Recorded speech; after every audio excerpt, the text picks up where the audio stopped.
Hey, welcome to the Shift Show. I'm Christopher McClure. Um, welcome to the Shift Shows where we bring spirit to bear on trending issues. And um, I guess what I guess the trending issue um, today that I'm addressing in an indirect way is guidance and connection to source and maybe memory. Uh, so yeah, what I'm going to share today is something I've been working on. Here, I'll just read it. I just kind of wrote something and I'll just read it. It's a little hard to describe, but I'm going to give it a go. The embodiment of flow as defined by a sequence of the I Ching hexagrams correlated to genetic code in the 13 sign zodiac.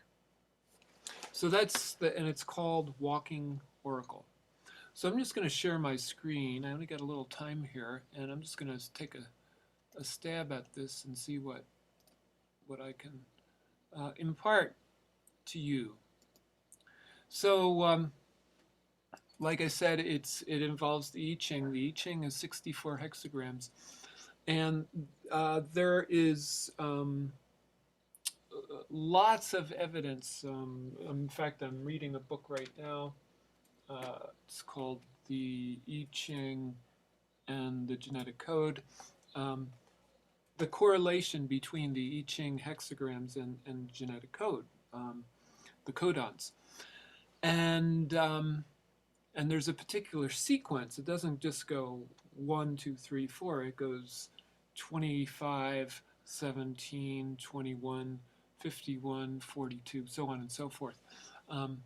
Well, I've correlated those to the 13 sign zodiac. Now, you might go like 13. I thought the zodiac was 12 signs. Well, if you go back in history, like way back, I believe it was the Babylonians that actually turned what was a 13 sign zodiac into a 12 sign zodiac. And they did this because for convenience. It was a matter of convenience. And the amount of time that each sign occupied, the timetable was different for each sign. But they wanted to make it, uniform. They wanted to take 360 degrees and divide it up, equally. So each had 30 degrees, and so basically it was like, the reality, the the the the numbers of reality were not like under the lamplight, so to speak. Like in the story of, man's looking for the truth and he lost it in the dark, but he's looking under the lamplight because that's where he can see. Uh, this, what there was a departure from the actual truth, and this actually shows up in also in our music system. We've done the same thing in our music systems. We've divided an octave into 12 tones that are evenly spaced. Well, it's actually not the reality.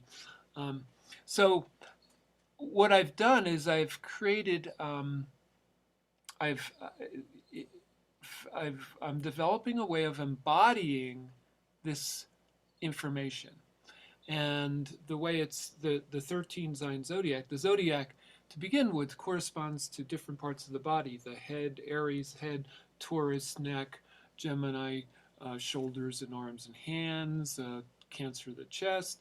Then we have Leo, the heart, or like the solar plexus, and then we have Virgo, the stomach, and then we have the hips with Libra, and then we have Scorpio with the root and the sexual organs, and then we have what typically we go to Sagittarius. Well, if you actually look in the sky, there's another constellation there that was like sort of glossed over. It's called Ophiuchus or Serpentarius.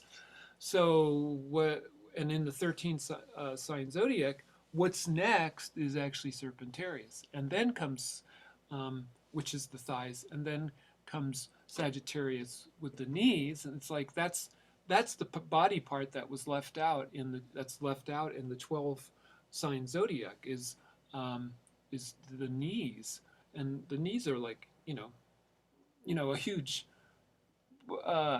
extremely important hinge in the body. I mean, at, at least as important as the ankles, which are included typically as as that would be Aquarius. Well, anyway, so now we have the knees being Sagittarius, and then the calves being Capricorn, and the ankles being Aquarius, and Pisces being the feet. Okay, so I've developed a way of embodying this, and what I propose and what's proposed in this book is that this sequence that is correlated with the genetic code actually represents a mystical flow.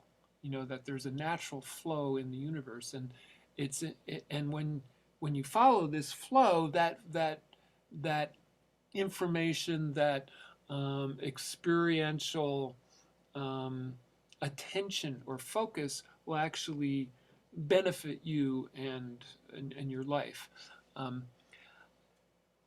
What it's also become is that so what I've been doing is I've been going for hikes, and as I'm hiking along and I'm having ideas come to me, I'm actually turning them into visual metaphors, and then I'm locating them somewhere in this sequence of 64 hexagrams divided up in 13 places, unequal.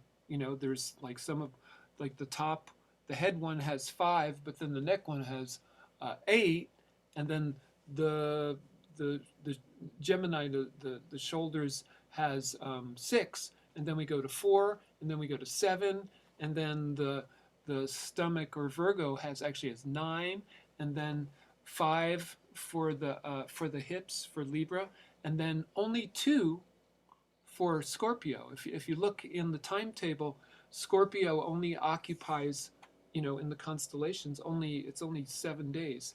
And then we go to Ophiuchus, which is 4, and then we go to the knees, which is Sagittarius, which is 7. Then we go to 6 for Capricorn and the calves, and then the ankles are 5, which is Aquarius, and then we're down to Pisces, which is 8 again.